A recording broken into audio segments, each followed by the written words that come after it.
भरतपुर नाम के गांव में मनीष अपनी पत्नी रेखा और 2 बच्चों बंटू और चिंकी के साथ रहता था।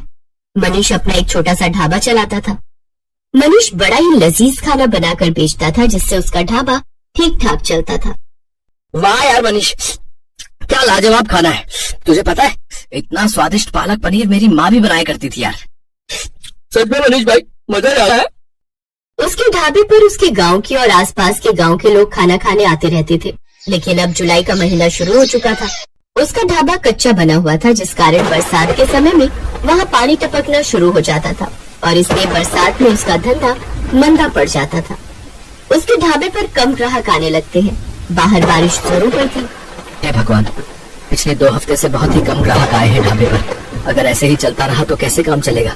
कहीं ऐसा ना हो कि फिर मुझे अपना ढाबा बंद करना पड़े।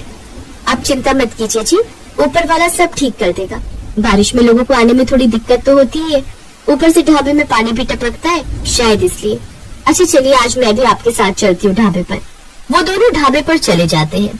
उस रोज भी खाना बनाते हैं, लेकिन उस रोज भी बारिश के चलते कोई नहीं आता। लगता है आज भी ये सारा गरीबों में बांटना पड़ेगा। कोई ग्राहक नहीं आया। उस रोज भी वो सारा खाना गरीबों में बांट आते हैं। ऐसे दिन बीतते हैं।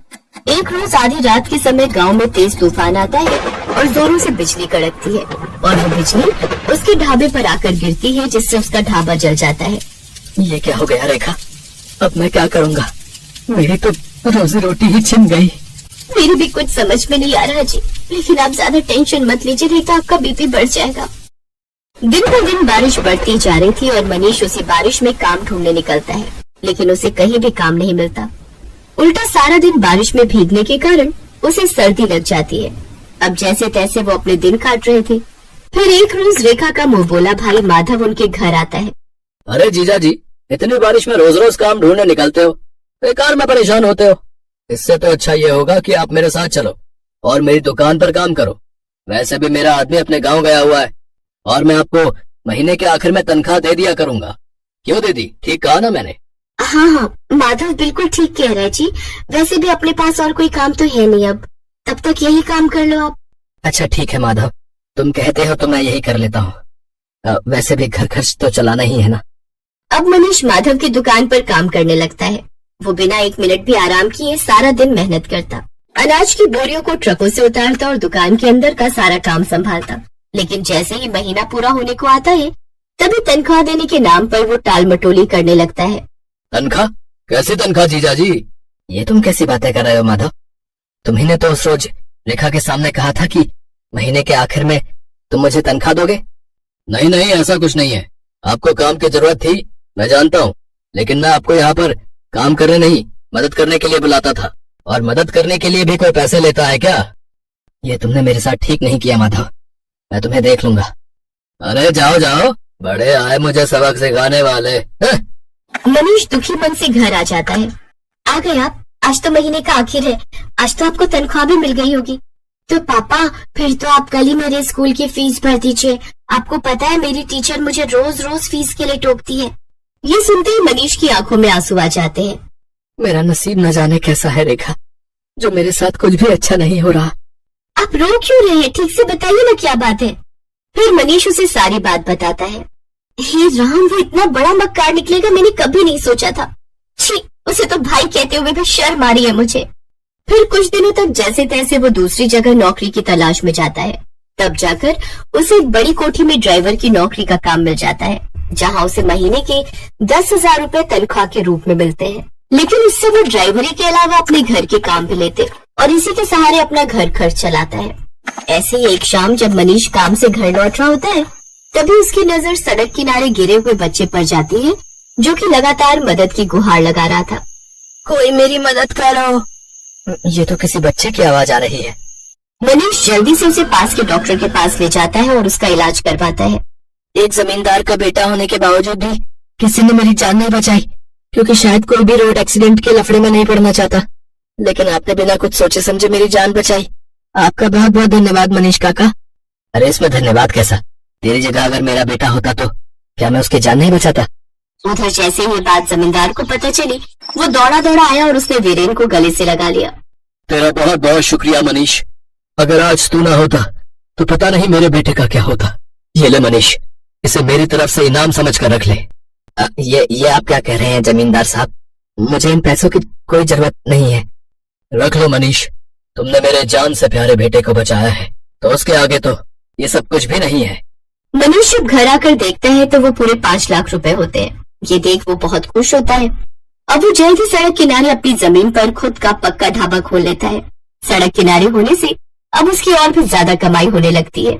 अब बरसात में न तो उसके ढाबे की छत टपकती और न ही ग्राहकों की कमी होती, क्योंकि गाड़ियों में घूमने निकले लोग उसके ढाबे पर ही अपनी गाड़ी रोकते और लजीज लजीज खाना खाकर बारिश के मजे लेते। अब मनीष अपनी पत्नी और बच्चों के साथ खुशी खुशी रहता।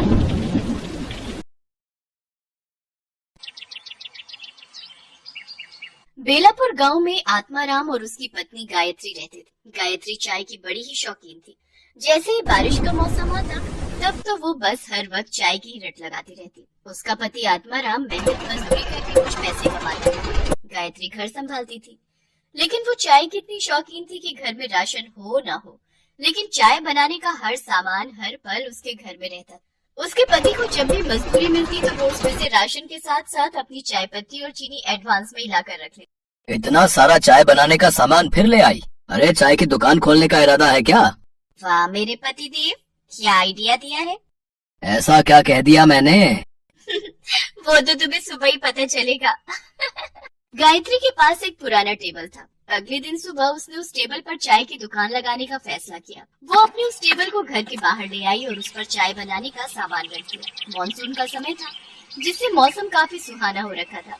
चाय ले लो, सिर्फ 5 रुपए में चाय। आओ आओ, इस सुहाने मौसम में चाय का मजा लो। कुछ ही देर में उसके पास चाय पीने के लिए लोग आने लगे। ठंडी ठंडी हवा, मानसून का महीना, सुहाना मौसम और ऊपर से अदरक, इलायची, मसालों वाली चाय। बहन जी, एक कप मुझे भी देना। ऐसे ही देखते सुबह से दोपहर हो गई। आत्माराम गुस्से में बड़बड़ाता हुआ बाहर आया। सारा दिन बस लोगों को चाय ही पिलाती रहोगी या घर में खाना भी बनाओगी? हाँ तो कौन सी आफत आ रही है? दिख नहीं रहा बीवी बिजनेस कर रही है, खुद ही जाकर बना लो खाना। लेकिन मेरी माँ, बनाओ किसमें? चूल्हा तो तुम हथिया कर बैठी हो। अरे हाँ, मैं तो भूल ही गई थी। अच्छा, आज मेरा काम का पहला दिन है, परेशान मत करो। खाना अब सीधा रात को ही खाना, तब तक इस चाय से ही काम चलाओ। लो, एक कप चाय पियो। नहीं पीनी है तुम्हारी चाय। हे भगवान, मैं क्या करूँ इस औरत का?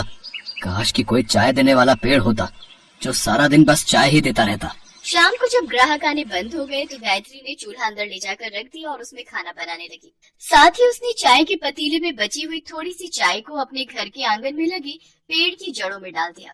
सुबह जब गायत्री आंगन में झाड़ू लगा रही थी तो उसकी नजर उस पेड़ पर गई। अरे, एक रात में इस पेड़ पर इतने फल कैसे लग गए? कल रात तक तो इसमें कुछ भी नहीं था।